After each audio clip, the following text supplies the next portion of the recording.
हर हर महादेव। आप सभी का स्वागत है ईश्वर धाम यूट्यूब चैनल में। आज हम जानेंगे उज्जैन का महाकालेश्वर ज्योतिर्लिंग मंदिर के बारे में। पूरी जानकारी के लिए वीडियो के एंड तक बने रहिए।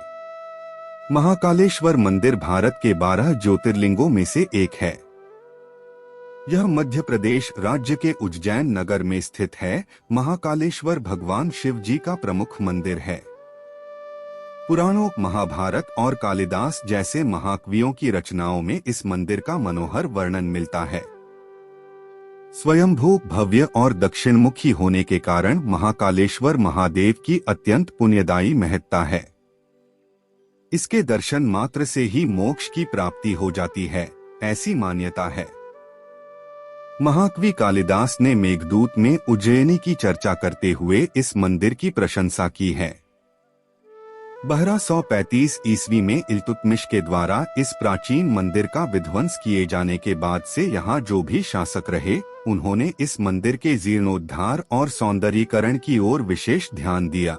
इसीलिए मंदिर अपने वर्तमान स्वरूप को प्राप्त कर सका है। प्रतिवर्ष और सिंहस्थ के पूर्व इस मंदिर को सुसज्जित किया जाता है। महाकालेश्वर ज्योतिर्लिंग कथा। अवंती नाम से एक रमणीय नगरी था जो भगवान शिव जी को बहुत प्रिय था। इसी नगर में एक ज्ञानी ब्राह्मण रहते थे जो बहुत ही बुद्धिमान और कर्मकांडी ब्राह्मण थे। साथ ही ब्राह्मण शिव जी के बड़े भक्त थे। वह हर रोज पार्थिव शिवलिंग बनाकर उसकी आराधना किया करते थे।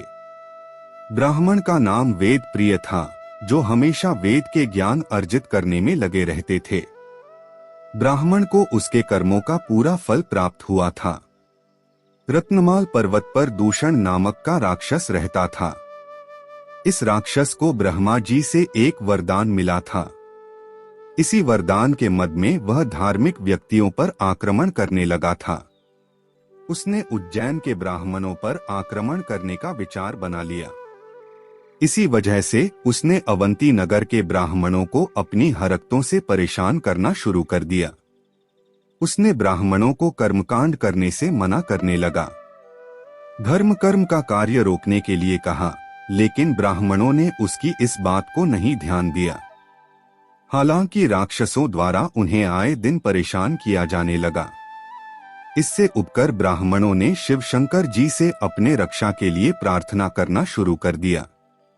ब्राह्मणों के विनय पर भगवान शिव जी ने राक्षस के अत्याचार को रोकने से पहले उन्हें चेतावनी दी। एक दिन राक्षसों ने हमला कर दिया। भगवान शिव धरती फाड़कर महाकाल के रूप में प्रकट हुए। नाराज शिव जी ने अपनी एक हुंकार से ही दूषण राक्षस को भस्म कर दिया। भक्तों की वहीं रुकने की मांग से अभिभूत होकर भगवान वहां विराजमान हो गए। इसी वजह से इस जगह का नाम महाकालेश्वर पड़ा गया, जिसे आप महाकालेश्वर ज्योतिर्लिंग के नाम से जानते हैं। महाकालेश्वर मंदिर की स्थापना कब हुई? उज्जैन के राजा प्रद्योत के काल से लेकर ईस्वी पूर्व दूसरी शताब्दी तक महाकाल मंदिर के अवशेष प्राप्त होते हैं। महाकालेश्वर मंदिर के प्राप्त संदर्भों के अनुसार ईस्वी पूर्व 6ठी सदी में उज्जैन के राजा चंद्रप्रद्योत ने महाकाल परिसर की व्यवस्था के लिए अपने पुत्र कुमार संभव को नियुक्त किया था। महाकालेश्वर मंदिर की क्या विशेषता है? महाकालेश्वर की मूर्ति दक्षिणमुखी होने के कारण दक्षिणा मूर्ति मानी जाती है। यह एक अनूठी विशेषता है जिसे तांत्रिक परंपरा द्वारा केवल 12 ज्योतिर्लिंगों में से महाकालेश्वर में पाया जाता है। महाकाल मंदिर के ऊपर गर्भगृह में ओंकारेश्वर शिव की मूर्ति प्रतिष्ठित है। भगवान शिव जी की कृपा से भक्त के जीवन में बहुत सारी खुशियों का आगमन होता है। ये जानकारी आप लोगों को कैसे लगी कमेंट में जरूर बताइए और वीडियो को लाइक और शेयर जरूर करें और ऐसी ही जानकारी के लिए हमारे यूट्यूब चैनल ईश्वर धाम को सब्सक्राइब करना न भूले। धन्यवाद। हर हर महादेव।